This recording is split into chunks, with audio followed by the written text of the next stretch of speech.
Evimi süpüreceğiz. Babası onun sapını kısalt babası.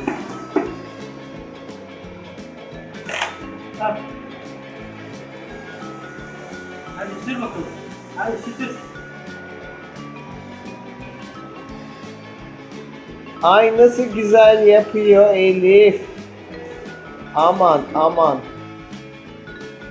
Hadi. Kapat bir sonra yeniden aç. Sana demedim ya, ben Elif'le konuşuyorum. Hadi git bir kapat. Hadi anneciğim git bir kapat oradan.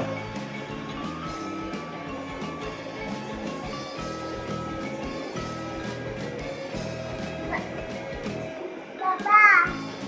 Anne. Efendim.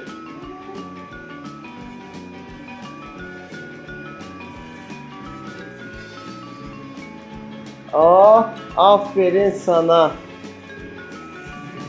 Gözünü televizyonda. Dikkatini mi dağıtıyor bu?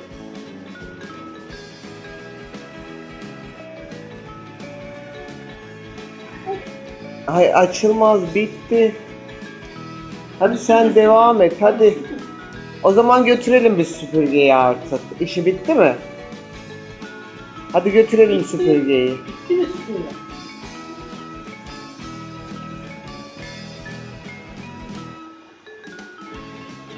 Süpürge oraya yapıştı mı kızım?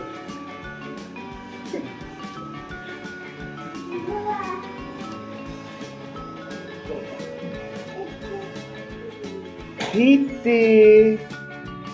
Bak bak bak sen bak sen. Bak bitmiş, çalışmıyor makine. Bak bak bak bak bak neler biliyor neler.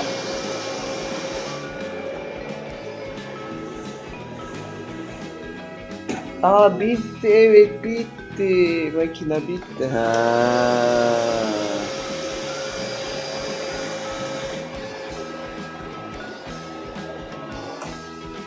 Bitti. Hadi götür artık yerine süpürgeyi.